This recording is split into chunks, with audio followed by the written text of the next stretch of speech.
No Saber Direito desta semana, o professor Aloísio Zimmer traz um curso de Direito Administrativo com foco em saneamento básico no Brasil. Durante as 5 aulas, ele vai explicar pontos sobre o marco legal do saneamento. Vai falar sobre o uso da água e questões relativas ao esgotamento sanitário, além de abordar os problemas dos resíduos sólidos e da drenagem. Assista a aula 2.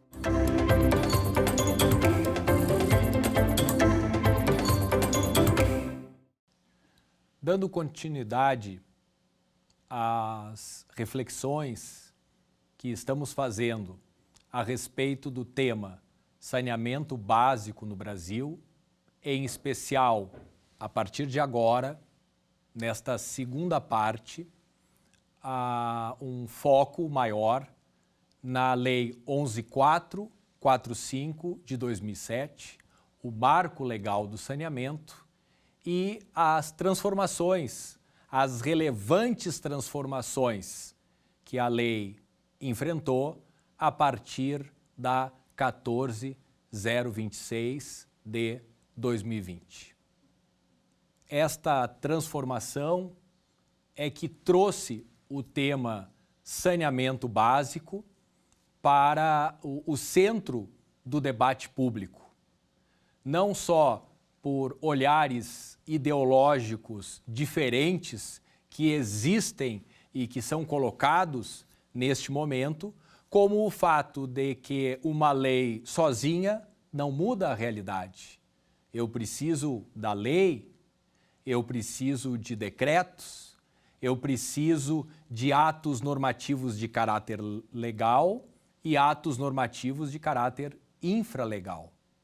Então, aqui, no programa Saber Direito, nós conseguiremos, no tempo que temos, enxergar as complexidades e os detalhes técnicos e práticos que envolvem esta realidade. Pode interessar para alguns, e eu divulgo sem nenhum constrangimento, porque escrevi em 2021 este trabalho, Direito Administrativo do Saneamento. Ele retrata muito da experiência prática que tenho como advogado e consultor nesta área. Em 2013, o meu doutorado abordou já o tema, a 11.445 de 2007. Eu continuei estudando e, repito, ano passado, publiquei este livro, e ele é de acesso gratuito. Essa foi a minha intenção.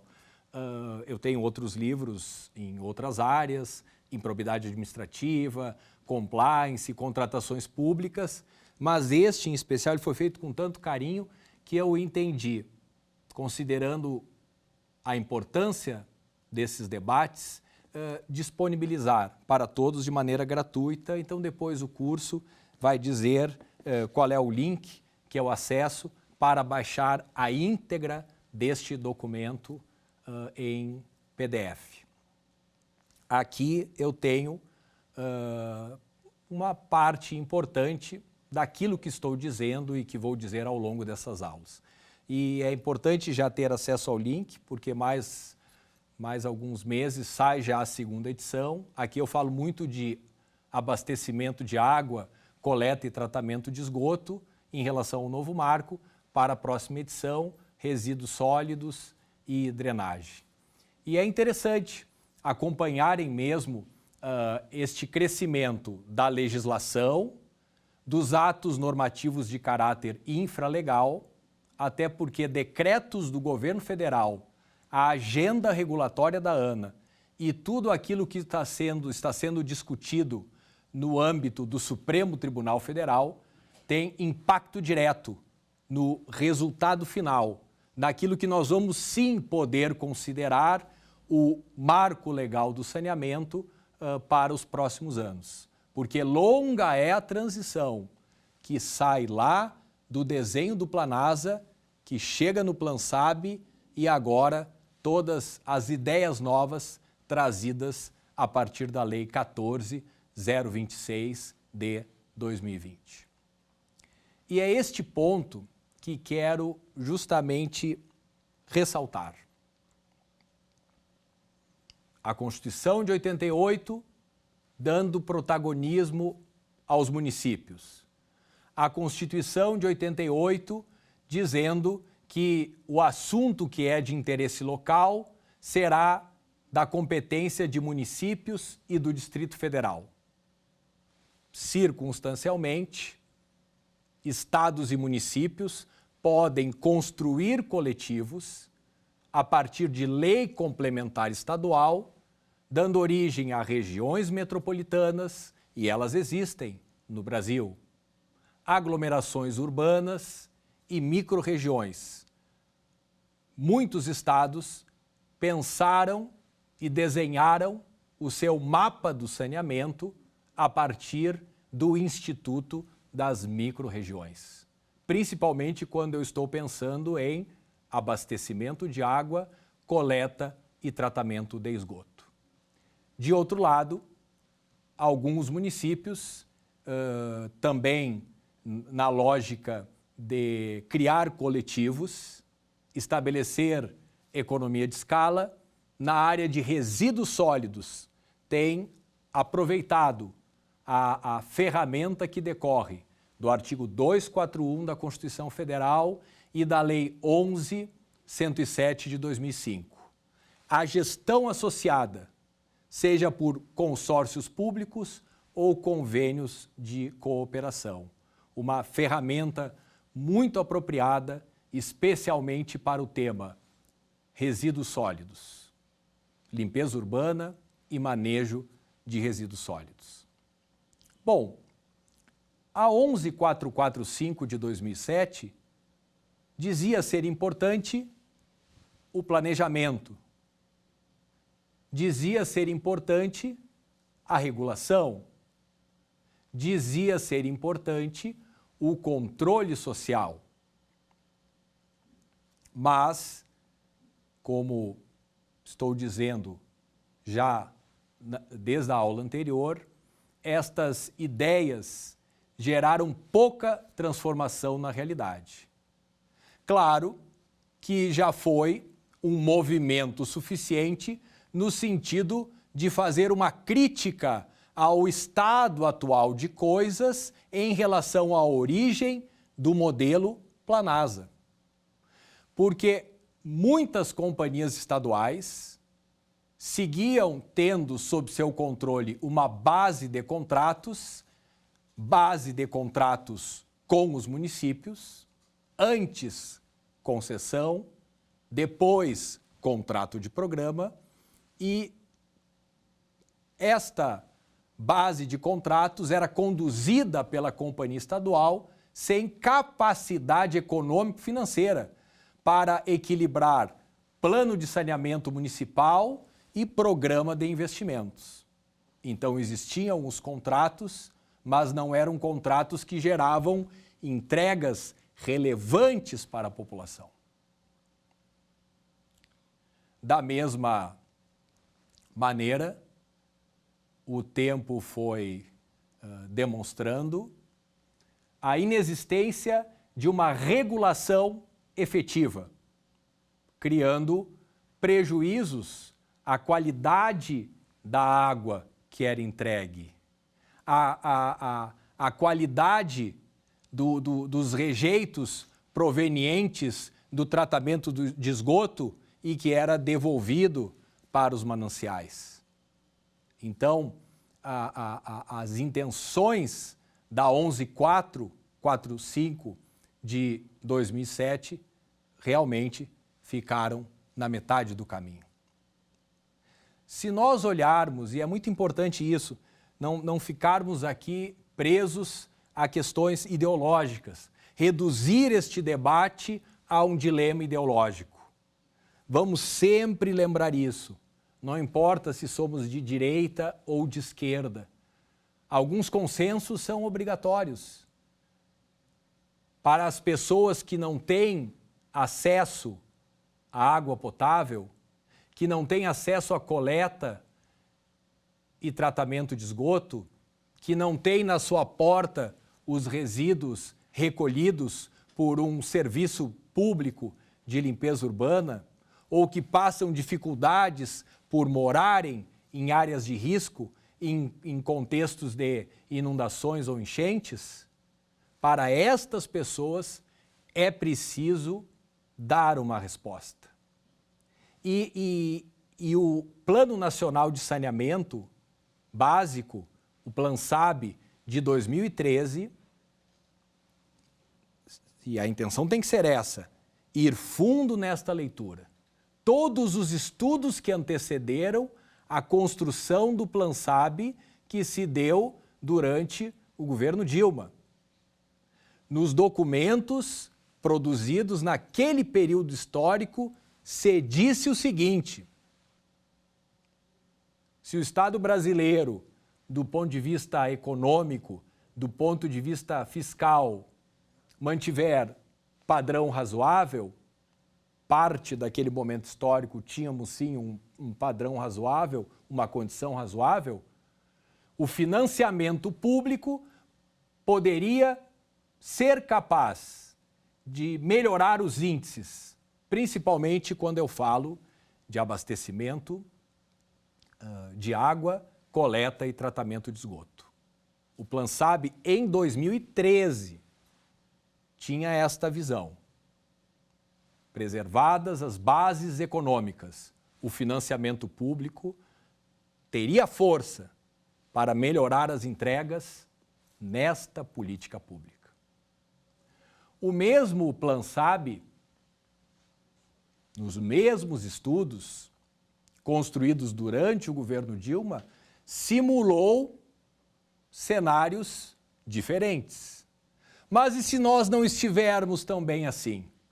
Se a capacidade, principalmente do governo federal, estiver diminuída, em cenário de compressão fiscal, e até os números do que seria um contexto intermediário estão colocados ali. Num cenário de compressão fiscal, talvez seja necessário, PlanSAB 2013, buscar na iniciativa privada recursos para, de maneira mais rápida, fazer as entregas que são necessárias para esta política pública que no Brasil não estava bem, era a leitura de 2013, apontando para metas em 2033. Um outro cenário, um terceiro cenário, também está detalhado. Podem voltar às origens para ler o Plano Nacional de Saneamento Básico de 2013.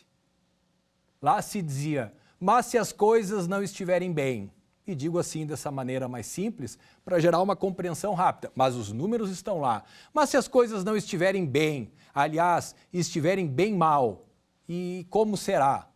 Bom, aí nós temos que aprimorar os instrumentos para oferecer segurança jurídica e incentivo para que a iniciativa privada se some às companhias estaduais de saneamento e aos municípios que isoladamente respondem por esta política, porque só os recursos privados permitirão uma entrega rápida e o alcance das metas que estavam estabelecidas em 2013, repito sempre, mirando 2033.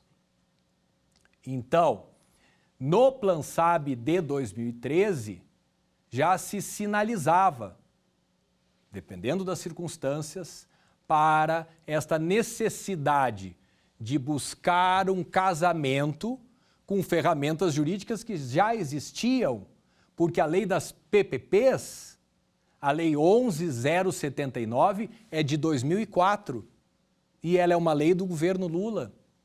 Então, o governo Lula, em 2004, entendeu que era importante a lei das PPPs. O PlanSAB, construído no governo Dilma em 2013, dizia que em determinadas circunstâncias seria mesmo necessário trazer atores privados para dentro desta política pública.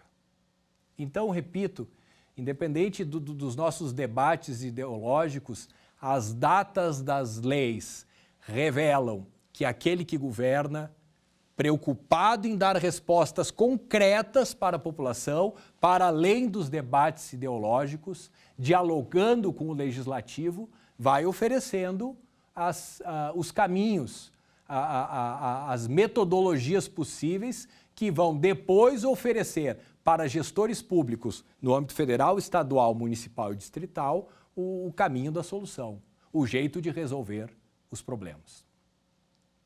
Então, a 11445 de 2007, ela ajudou, trouxe o debate do planejamento. Ela ajudou, disse que regulação era algo importante. Ela ajudou, limitando o papel das companhias estaduais, pelo menos teoricamente, à operação. Tirando, né, do debate, com apoio da Lei 11.107 de 2005, a autorregulação, que foi trágica para o setor e ainda é realidade de muitos municípios que, muito embora a exigência da lei, não definiram as agências reguladoras para regular e fiscalizar. E muitas companhias estaduais de saneamento ainda não têm um diálogo claro com agências reguladoras que devem, então, fazer o trabalho da regulação e da fiscalização. As leis, os decretos dizem muita coisa. A vida ainda não está aceitando isso muito bem, com impacto lá no final, lá nas pessoas que não têm acesso aos 4 serviços que englobam o conceito de saneamento básico. Então, avançando.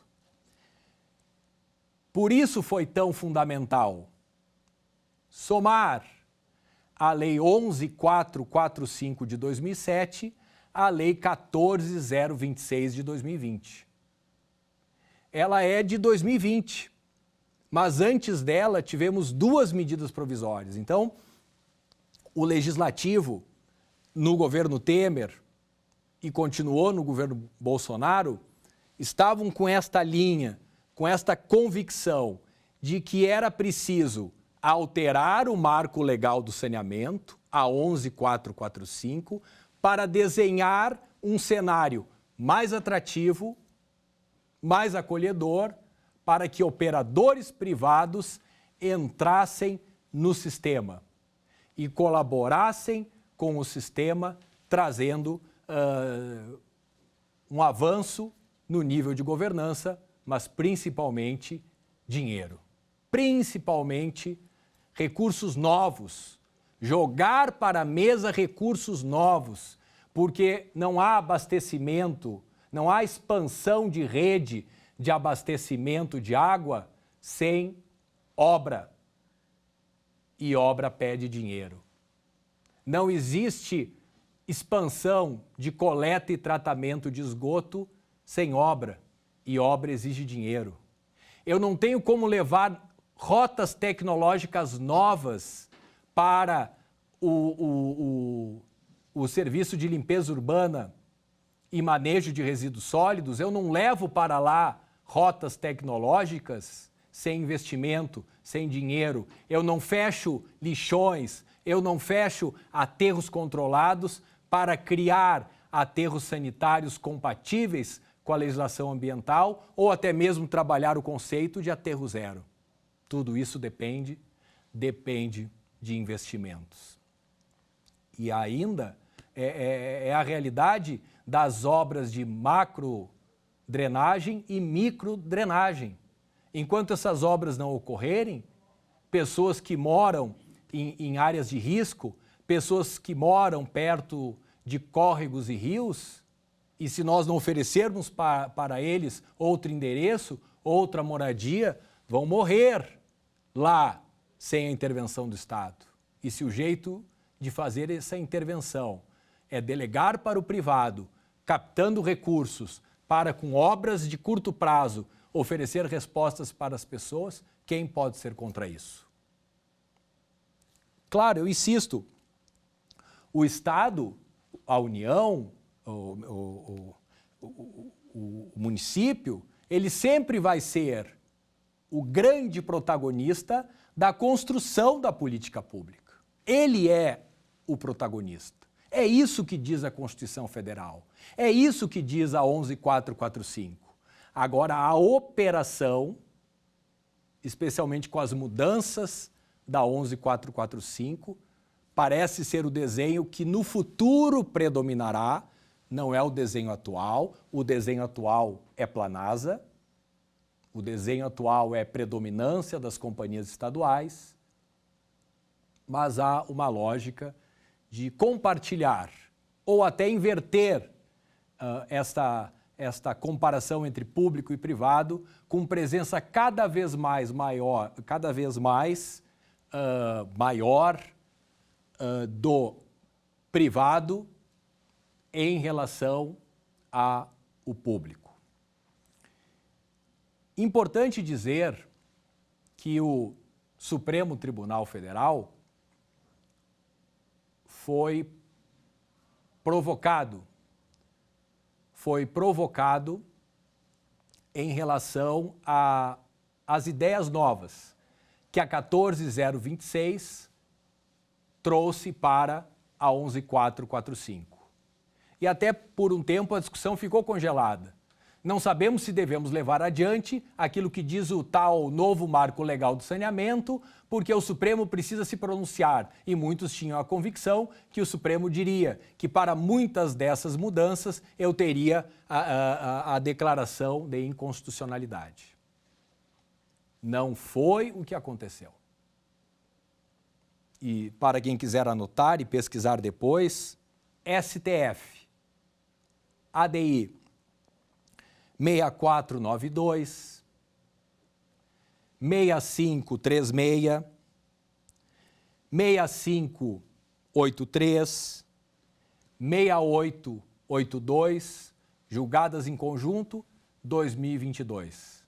Repito os números: 6492, 6536, 6583, 6882, julgadas em conjunto, 2022. Lá, as ideias mais polêmicas, aquelas que muitos disseram, não, mas isso o Supremo vai entender, que não está no universo de competência da União para, por lei, fixar as diretrizes e desenhar as linhas básicas da política, que depois serão desdobradas por municípios isoladamente, municípios com as companhias estaduais, consórcios públicos, aglomerações urbanas, regiões metropolitanas ou micro-regiões. E o Supremo foi lá e disse, olha, como já disse outras vezes em outros casos, eu reconheço a existência de hegemonias políticas. Estas hegemonias políticas se sucedem e, a partir dessa tensão entre executivo e legislativo, nascem leis que vão fixando novos caminhos, novos cenários e se entendeu que, sim, a lei ela é legítima naquilo que ela estava oferecendo. Um ponto central, antes de especificamente abrir a lei, é a transformação estabelecida pelo artigo 10 da Lei 11.445, depois das alterações da 14.026. O artigo 10, e depois descerei em mais detalhes, é o ponto central dessa virada. É o artigo que diz o seguinte: se o município quiser diretamente cuidar de água e esgoto, ele pode. Mas se ele quiser delegar para um terceiro, não poderá ser mais via contrato de programa. Não poderá ser mais sem fazer licitação, dispensando a licitação, artigo 24 da 8666. Não poderá mais assinar convênio de cooperação com o Estado e contrato de programa com a companhia estadual. Não pode mais contrato de programa. Daqui para frente, artigo 10 da 11.445, com este novo desenho, daqui para frente tem que ir na linha do artigo 175 da Constituição Federal. É responsabilidade do Estado prestar o serviço público, mas ele pode delegar a terceiros, sempre fazendo licitação. Sempre fazendo licitação e delegando aos terceiros contratos de concessão ou permissão. Então, o artigo 10 da 11.445 coloca de lado este desenho institucional que vem de longe, lá do Planasa, que casava municípios com companhias estaduais sem licitação. O novo marco, ele quer competição, ele quer licitação, porque no estresse da disputa, no estresse da licitação, eu posso entregar para o município maior valor de outorga, eu posso entregar para as pessoas um menor valor de tarifa, eu posso entregar para a população uma política pública mais eficiente.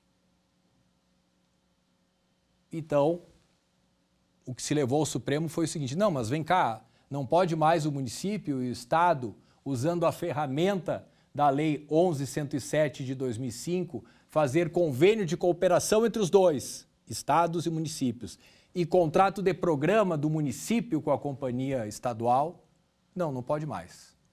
Os contratos que existem continuarão vigendo até o final do que lá está estabelecido.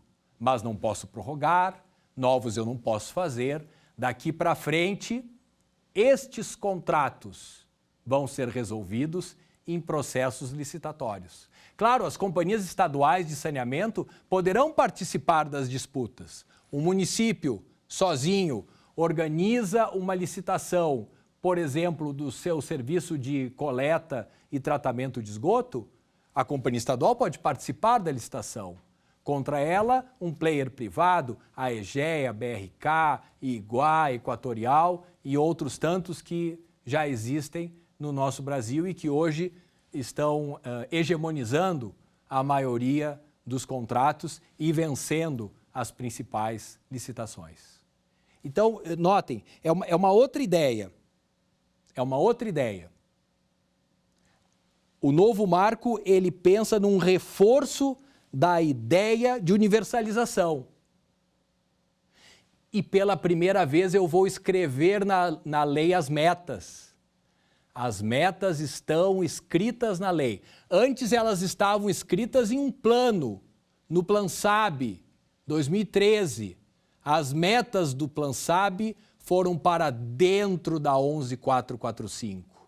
Metas ambiciosas, diria incumpríveis, apontando para 2033 e dizendo que 99% da população brasileira, 99, esse é o número que está lá, precisam ter acesso ao abastecimento de água.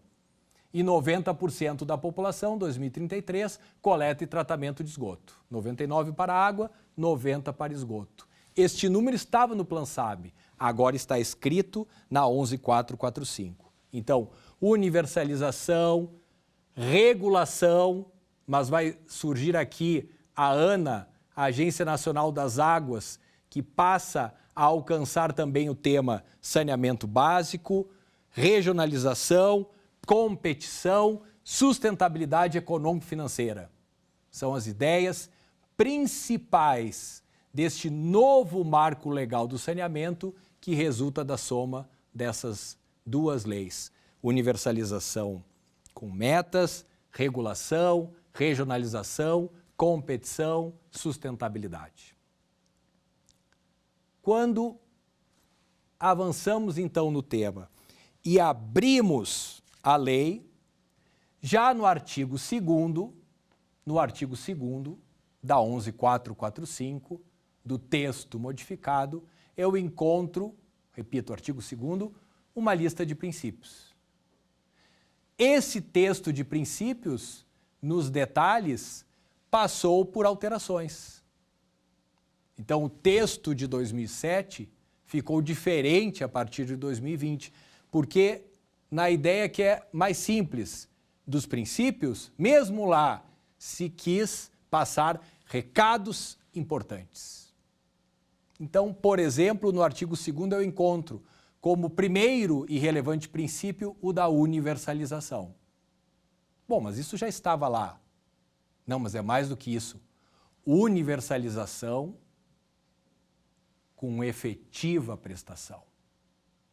Ora, mas como alcanço eu universalização com efetiva prestação? É possível universalização sem efetiva prestação? É o que acontece no serviço de coleta e tratamento de esgoto. Eu levo a rede, eu coloco a estrutura à disposição e muitas pessoas não se ligam na rede. Era a sua obrigação de cidadão, de contribuinte, de usuário do sistema, obrigação legal de se ligar ao sistema. O serviço público de coleta e tratamento de esgoto chegou na porta da tua casa. Agora é teu compromisso fazer a ligação.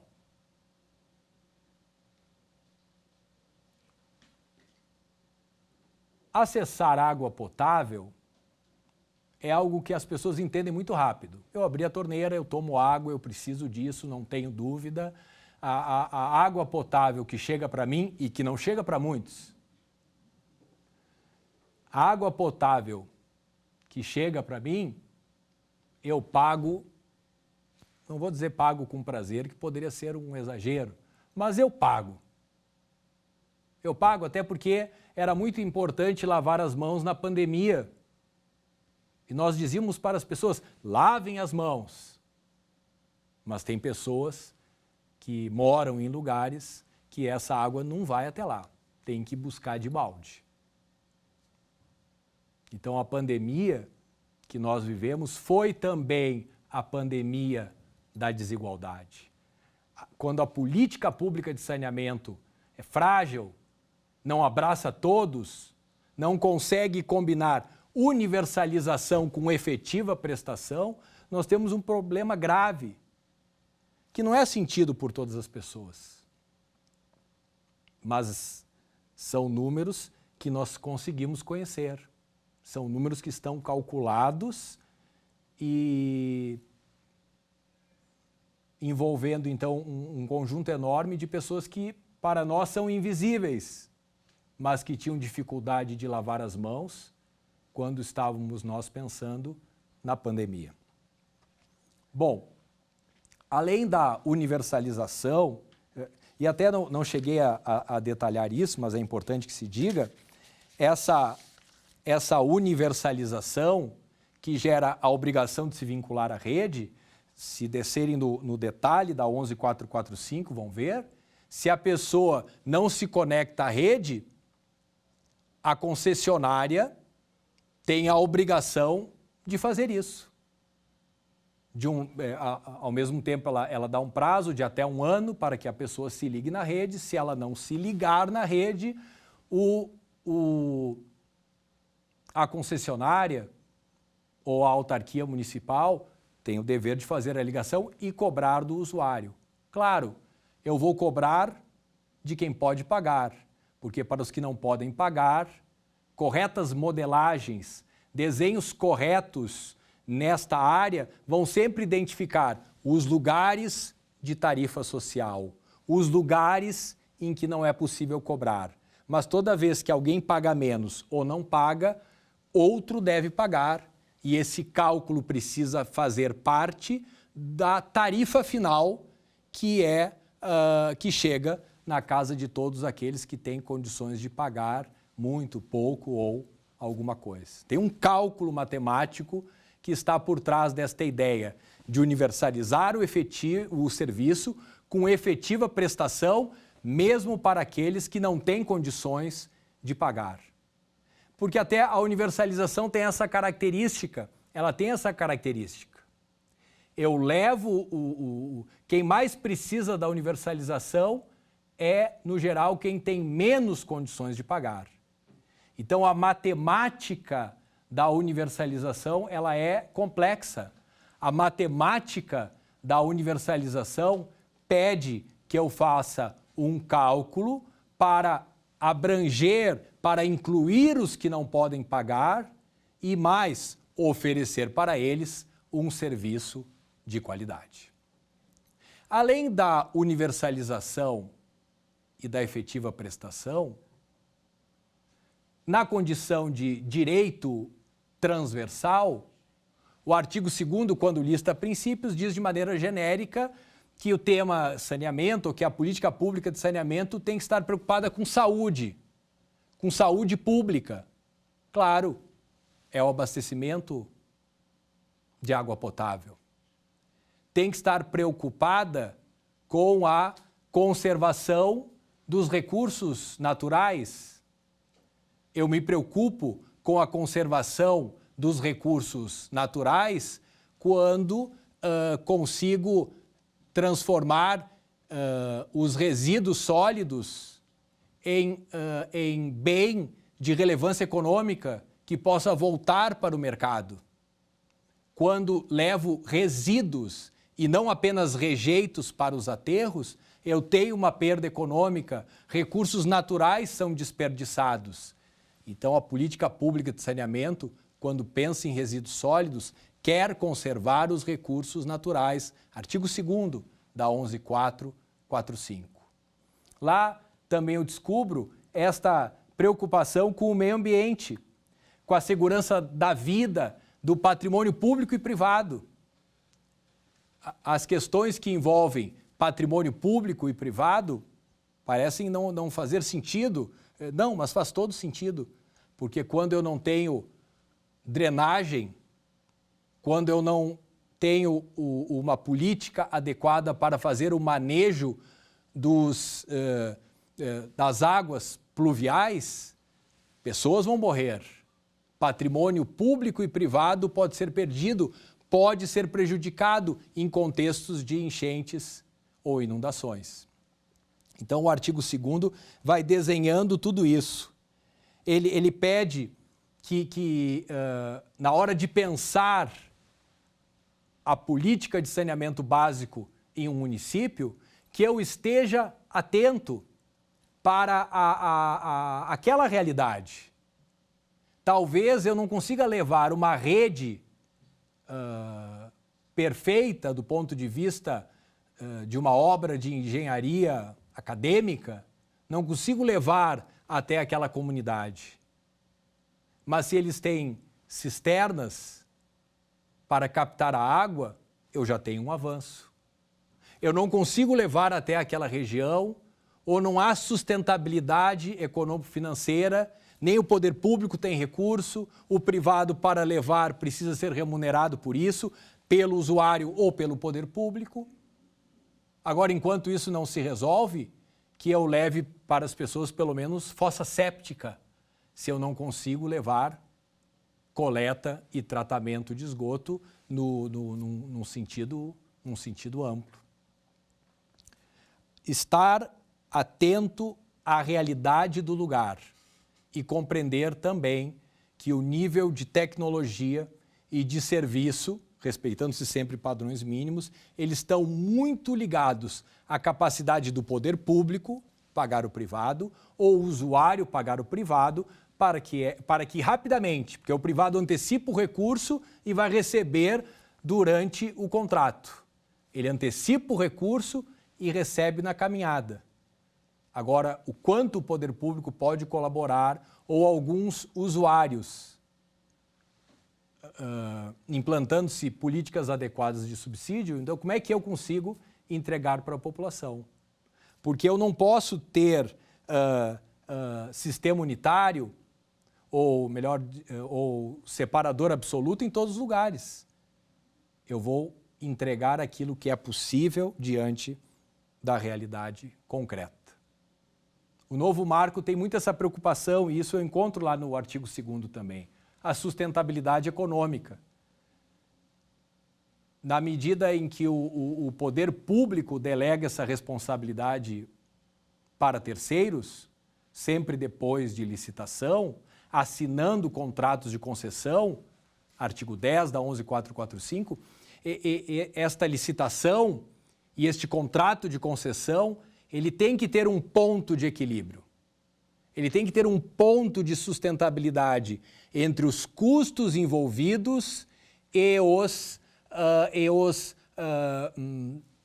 os recursos que o concessionário consegue acessar, cobrando dos usuários ou do próprio poder público, no caso de concessões patrocinadas ou concessões administrativas. Então, não podemos fugir disso, da sustentabilidade. Por isso, esses contratos de concessão, eles são rigorosos em estabelecer regras e datas para o reajuste tarifário ordinário, para o reajuste tarifário. E, da mesma maneira, tem datas rígidas para a revisão tarifária ordinária. E, diante de circunstâncias inesperadas, as regras para uma revisão tarifária extraordinária. RTA, RTO, RTE, tudo isso está pensado em um contrato de concessão, porque agora o caminho é outro. Não é mais o caminho do contrato de programa, que parecia mais convênio do que contrato de concessão. Os princípios do artigo 2º, elencados no artigo 2º da 11445, dizem que agora eu vou passar a conviver com um outro modelo. Por isso aparece lá a necessidade da prestação regionalizada e da seleção competitiva do fornecedor. A prestação regionalizada, porque é a ideia do novo marco.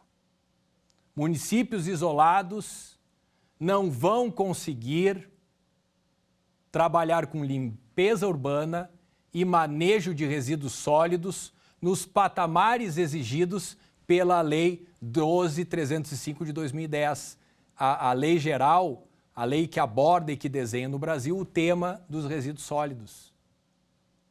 O município não vai ter compostagem, não vai construir um caminho de eficiência energética, ele não vai tratar adequadamente os catadores, ele não vai pensar em outras rotas tecnológicas, vai conviver com o lixão, vai conviver com o aterro controlado,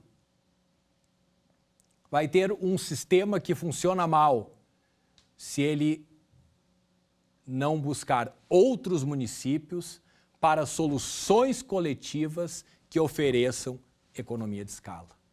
Então, só o artigo 2º, ao listar os princípios, sugere que tem uma outra coisa que está colocada. Tem uma outra ideia que está sendo oferecida como ferramenta para os gestores públicos darem mais celeridade e transformarem em realidade as metas previstas no PlanSAB de 2013 e agora estão escritas no artigo 11-B da 11445 de 2007. Esta mesma lei, no artigo 3º, esta mesma lei, no artigo 3º, lista conceitos fundamentais. É um glossário de termos que nós precisamos conhecer. Para entender a 11445, memorizar os princípios do artigo 2º, esclarecer os principais conceitos do artigo 3º. Lá eu percebo o conjunto de atividades que envolvem o serviço de abastecimento de água potável. Lá eu fico sabendo o conjunto de atividades que envolvem o conceito de coleta e tratamento de esgoto. Da mesma maneira, as atividades que englobam limpeza urbana e manejo de resíduos sólidos, ou drenagem e manejo de águas pluviais.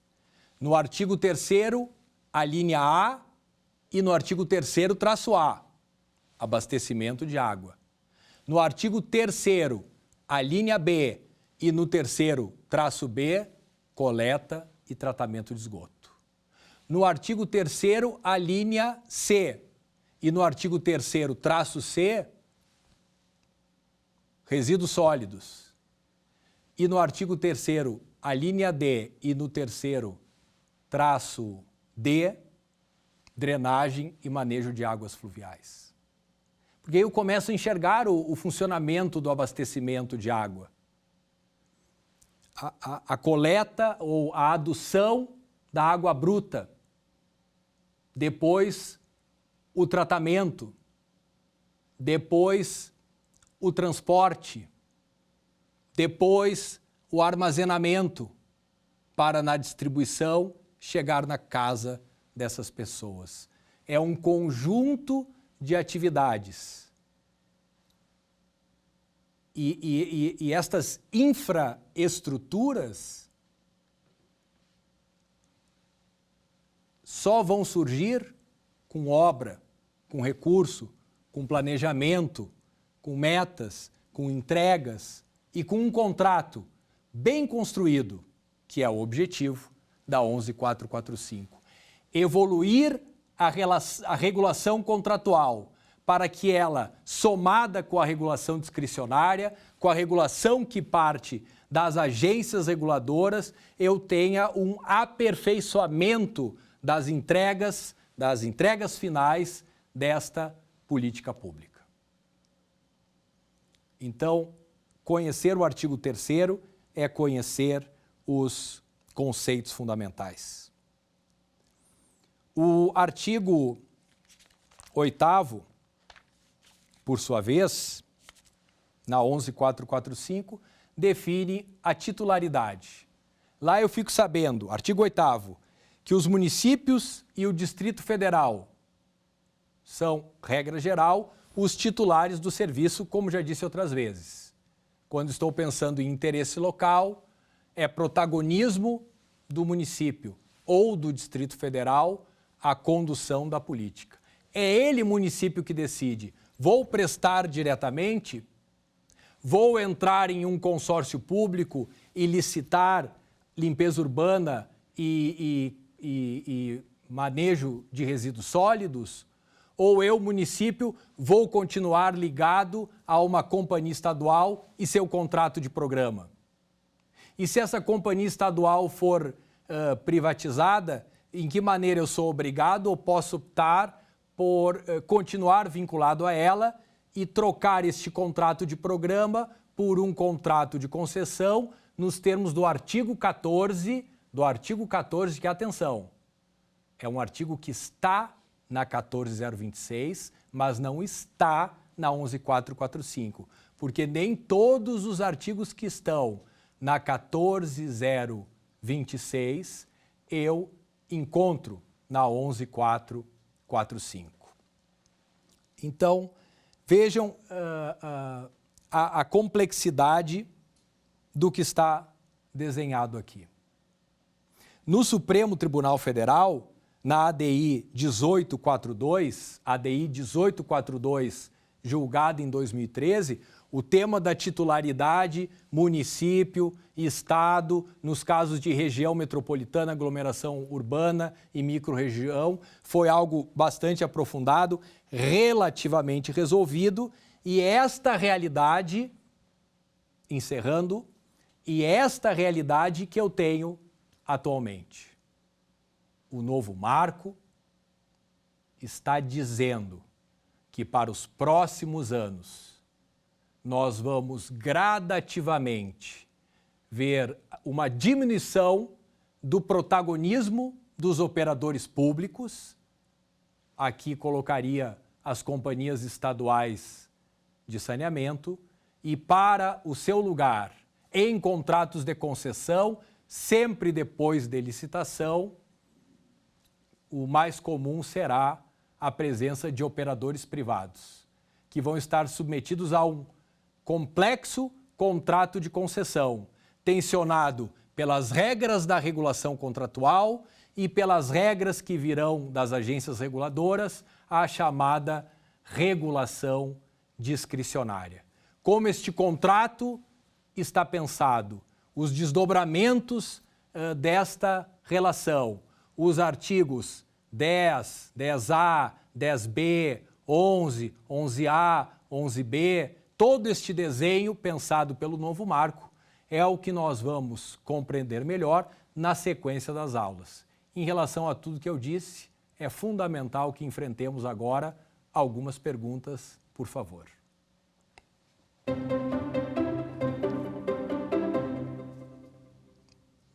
São princípios destacados na Lei 11.445 de 2007 para a política pública de saneamento básico no Brasil. Alternativa A universalização do acesso e efetiva prestação do serviço. Alternativa B, eficiência e sustentabilidade econômica. A alternativa C, seleção competitiva do prestador. A alternativa D, todas as alternativas estão corretas.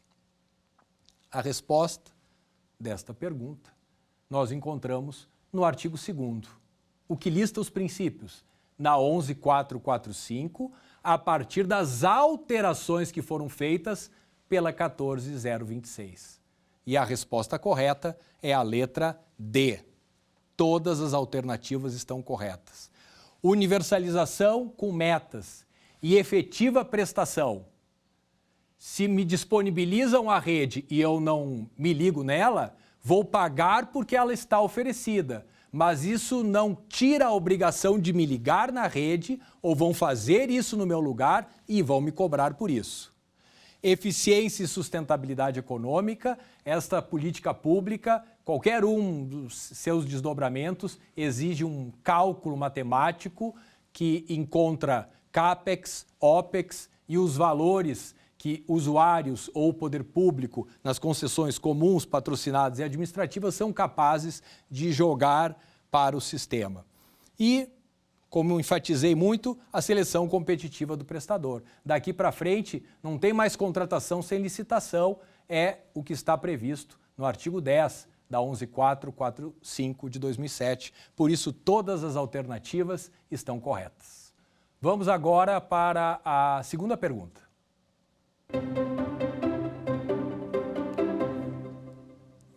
Consideram-se serviços públicos de abastecimento de água e sua distribuição mediante ligação predial as seguintes atividades. Atenção, marque a incorreta.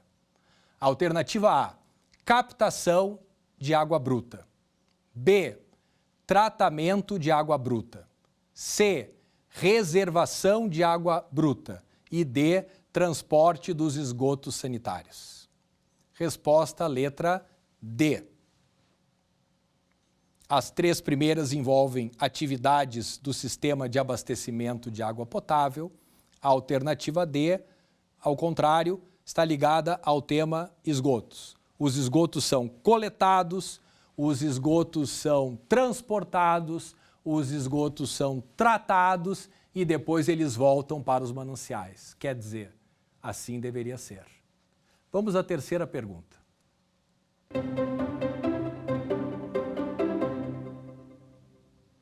Exercem a titularidade dos serviços públicos de saneamento básico. Marque a incorreta. Alternativa A, os municípios, no caso de interesse local. O Distrito Federal, no caso de interesse local.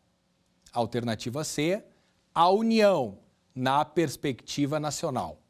Alternativa D, o Estado, em conjunto com os municípios, no caso de interesse comum.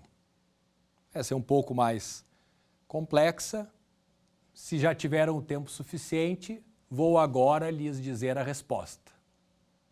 Como o objetivo era marcar a incorreta, marquem a letra C, a União na perspectiva nacional. A resposta é dada no artigo 8º da 11.445.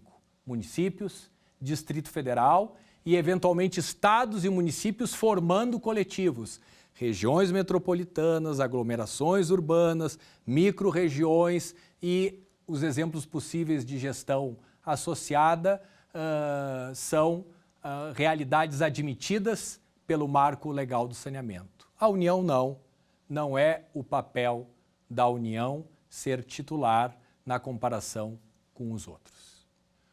Com base no que estudamos aqui, vejam como é longa esta caminhada. Nós começamos falando de como a política pública de saneamento nasce durante o regime militar, entre os anos 60 e 70, como a Constituição de 88 mudou o papel dos municípios. Em cima disso, os municípios e as companhias estaduais passaram também por uma espécie de crise de relacionamento, migraram de contratos de concessão sem licitação para contratos de programas sem licitação, outros municípios isoladamente tentando responder por todas essas políticas, até que surgiu a 11445 de 2007. Ela contribuiu com boas ideias, a política pública de saneamento evoluiu, pelo menos conceitualmente, mas a grande virada, uns são a favor, outros são contra, mas do ponto de vista da mudança, enquanto ruptura, enquanto mudança, a grande virada é a soma da 11445 com a 14026. Daí nasceu o novo marco legal do saneamento, que já foi bastante estressado em ações diretas de inconstitucionalidade, e o Supremo Tribunal, até aqui, tem confirmado que o desenho proposto pelo novo marco é o que nós vamos conviver num presente, já estamos convivendo, e será esse o nosso futuro. Outros detalhes, regras igualmente importantes, nós vamos ver, ainda estudando esta lei, na terceira aula. Quer dar alguma sugestão de tema para os cursos do Saber Direito? Então mande um e-mail para a gente, saberdireito@stf.jus.br. Você também pode estudar pela internet. Acesse o nosso site radioetvjustiça.jus.br ou pode rever as aulas no canal do YouTube, @Rádio e TV Justiça.